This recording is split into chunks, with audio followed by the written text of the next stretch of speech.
Slim Show. Rob and Slim Show. Rich, you there? Yes.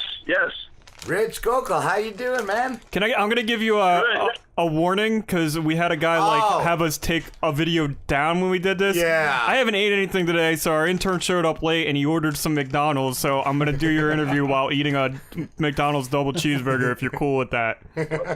By all means. Cool. Please enjoy. Dude, we had a guest years ago, and he originally, I tweeted his interview, and he's like, "Oh, you guys couldn't have waited to eat till afterwards," and I didn't reply. I thought he was just being a comedian. I thought he was being funny, and then I don't know how many months later, I got a message asking me if I could call him on his phone, and I was like, yeah, I'll do it when I have time. I never called him, and then months after that, I got another message. It was so insulting that you guys were eating. Can you take it down? And I was like, yeah, sure. I was sitting on this for a year, just steaming.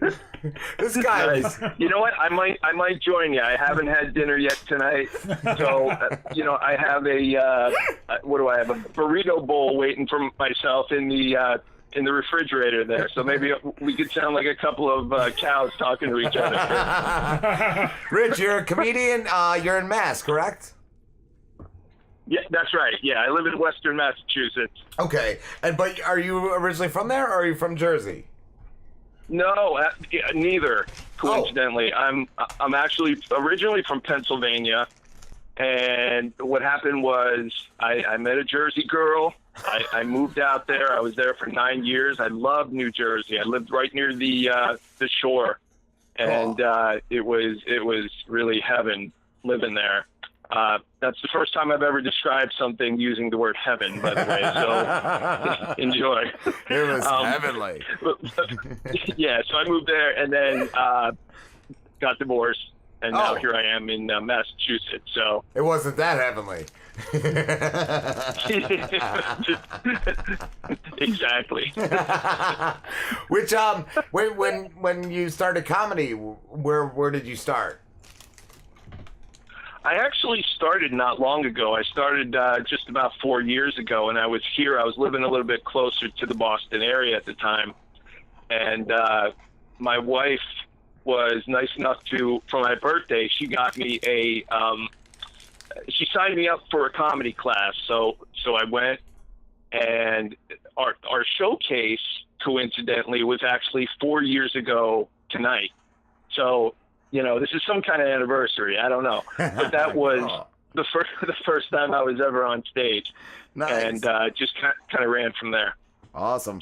We talked to a guy once that did one of those classes, and I was like, is that, are you just, lying to people, or, are you telling them they're good and they're not? I wondered how good those classes were. Yeah. It's, if you're looking to just kind of get to meet people, you're looking to kill some time for a few hours a week, it's good. It's not going to turn you into Jerry Seinfeld overnight. It's not, it kind of teaches you the basics, the ins and outs of stand-up comedy, the do's and don'ts, what to expect. Okay. And, things like that. Who are some of your favorite comics? I would say my all-time favorite, it's an easy pick, but George Carlin, easily. Yes. Just a classic. Yeah, one of the best ever. Just even right up till the end, always. Oh, you're so right. Absolutely, yeah. I remember Jimmy Norton saying just the way he broke down the most complex thing, and it was just amazing what Carlin did. He was incredible. I have bits and pieces of his act memorized, and they're engraved in my mind forever, Yes. And he's just one of those comedians who's, you hear it all the time. People say he's a once-in-a-lifetime comedian, but he really was. He was a legend in his own time. I loved his one bit about when you get in the car and you turn it on and you're like, fuck, I had the radio that loud. Just and how everybody driving faster than you is an asshole and everyone driving slower than you is an asshole. Yeah, it's exactly it. He was a genius with that. Yeah, for sure. He was right up there. I'd say in my top three. you know, oh man, I just have so many. A lot of comedians that I've idolized over the years, sadly, have gone too soon. You know, either through drugs or mostly through drugs, actually. Yeah. I know Greg Giraldo was not a household name, but he was good enough. Yes. And he was, you know who I mean? Yes, I loved him. He was so good. Yeah. I feel like, I don't know, like, I feel like even as far as musicians go, like, yeah, when they're on drugs, they're doing the best stuff. They're doing the best stuff. I don't know why. I don't know what that is. I'm not saying do drugs, but they did good shit on drugs. Like, you're not saying it's helping, but you're not saying it's hurt. Exactly. I got you. Who is it too? Mitch Hedberg. I just got into him right before he died. I was like, wow, Mitch Hedberg is next level, man. And then, yeah, like a month later, he died. Yeah. Oh. Yeah, I know it, man. And then you just move on to the next one. You see who's next in line, who your next favorite is, and you just hang out, you know, watch their shit until they croak, and then, you know, it's a constant series of comics. That's what life is. I don't know the last time, though, that I really discovered a new one on my own. I think the last guy I checked out was Jim Jeffries, and I remember him, like, sobering up. Like, it was a big deal. Like, he was into a lot of stuff. Yeah, and we saw him. Me and Slim saw him when he still wasn't sober. Yeah, oh my God, when he was not sober, he was the best. I mean, getting back to who we originally brought up, George Carlin, I do believe that even in his later years, and like you said, he was good enough that right to the end, right to his ailing years, he really was a top-notch comic. But I think a lot of what helped his creativity and his ingenuity was how many drugs he did. You know, it really kind of kicked, you know, his craziness into gear. And again, I don't approve of it, but you know, it gives you a perspective you wouldn't have had before. Like, it does. It opens your mind. Like, it really does. Like, I can't say it any other way. Like, it's crazy. I think it was Bill Hicks. I saw a documentary on he was actually, like, when he first started doing comedy, he would drink a lot. Yeah. And then at one point he did mushrooms and, like, quit drinking, and it, like, completely changed him. Yeah, right? Like, it's like some next level shit. Like, it's like the Beatles. The Beatles, once they started doing drugs, their shit was fucking amazing. Right. It wasn't I Want to Hold Your Hand. It was a little different. I think a lot of these comics and musicians, as they go, when they first start out, you know, they're poor, they don't have any money, but then they gain the fame, they gain the power, they gain the money, and suddenly all these drugs are right at their disposal, you know, and they're, you know, who knows, but that could be it. Yeah. I wanted to ask too, Rich, does comedy pay the bills, or do you still have a 9 to 5? But I have a couple other means of paying the bills. Yes. I haven't quite gotten to where I want to get, you know, to live that lavish lifestyle just yet. But I do have a job during the day, so it's nice not to have to rely on comedy 100% until I'm able to. Yeah. So. Well, I wanted to ask too, what's one of the craziest things you've seen performing? I would have to say, oh man, there's a lot of crazy things, but for me, it's when I develop a rapport with one of the comics, get to know them, and then I see them go up on stage and they get heckled, and they're unsure with how to deal with that situation. It's more uneasy and awkward, I think, you know, but a lot of the top comics kind of learn how to deal with that, you know, as they go, sort of thing. You know, starting out though, it's definitely a tough thing. I can imagine. I can imagine that's kind of rough. Yeah. And what advice? I'm sorry, Rich. No, I was just trying to think.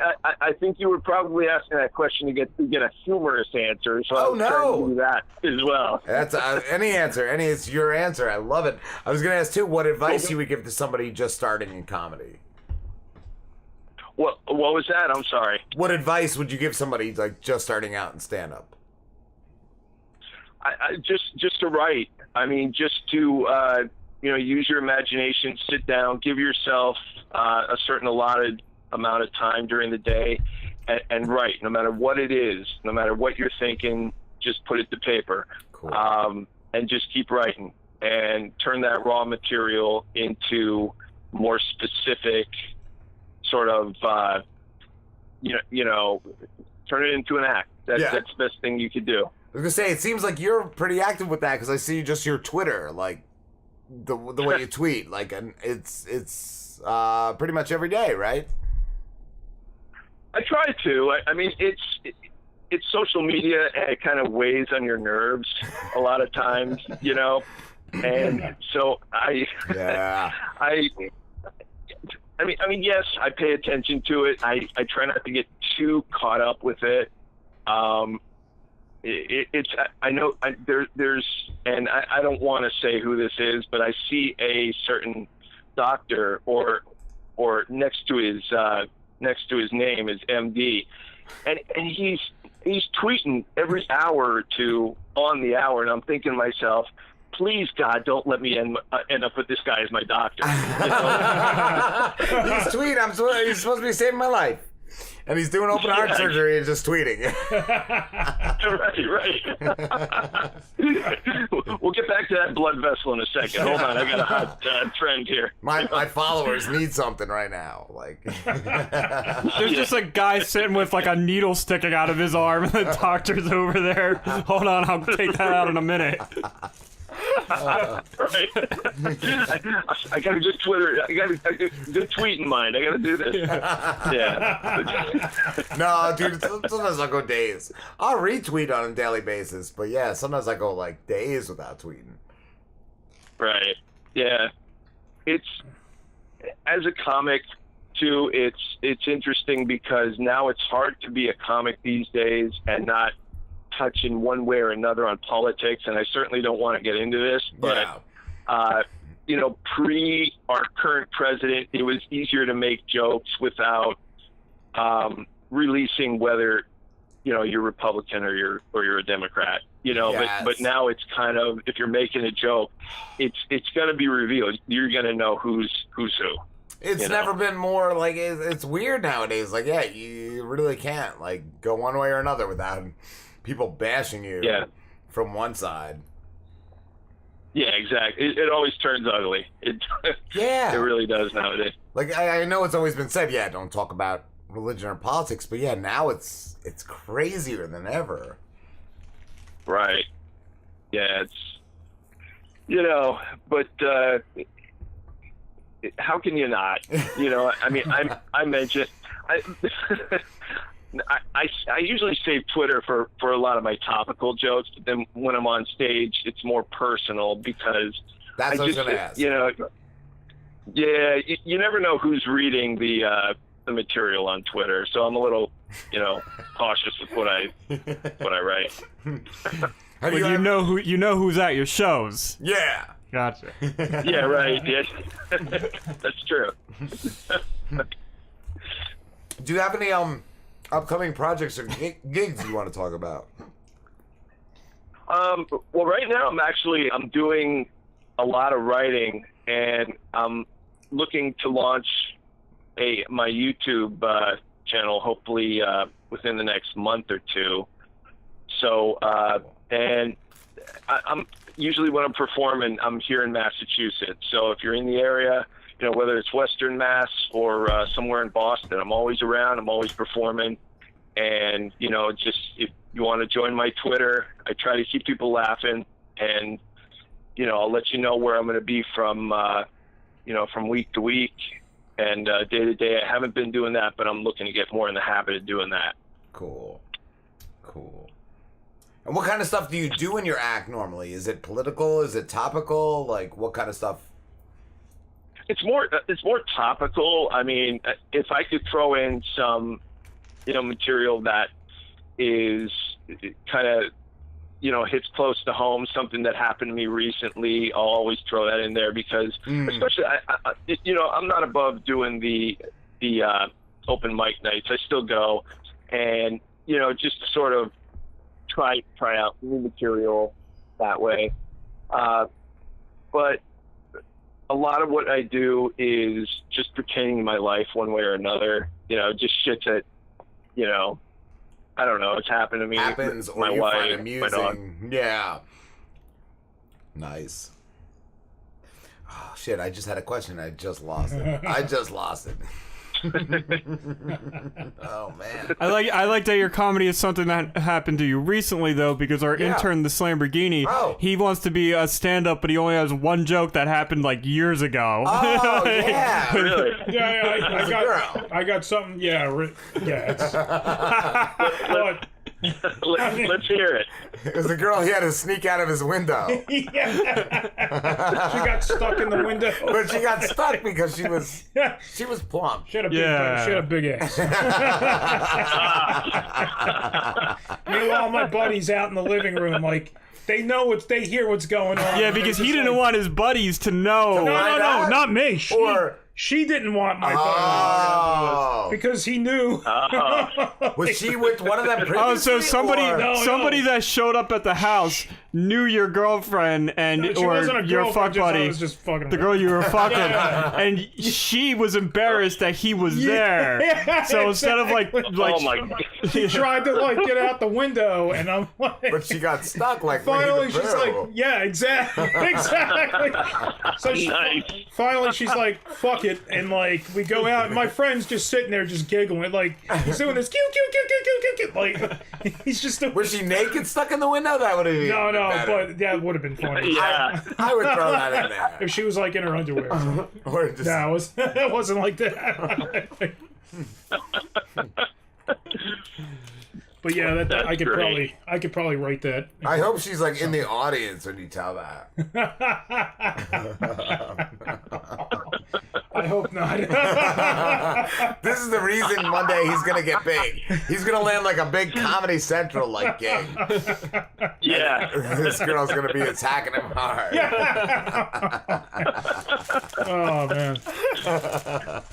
What was her name? Jeffrey? Yeah. Nice. Weird name for it. Weird name for a gal, huh? it's one of those unisex names. Yeah. We'll go with Jeffrey. It's like a unicycle. Everyone rode her. Who could be afraid of a Jeffrey? Rich, I wanted to ask too. You, I know you had told me previously you were an audience member, but you were on, what was it? Dave Letterman, right? Yeah. It was my brother and I attended a taping. This was forever ago. This was long before I ever thought about being a comedian. But Okay.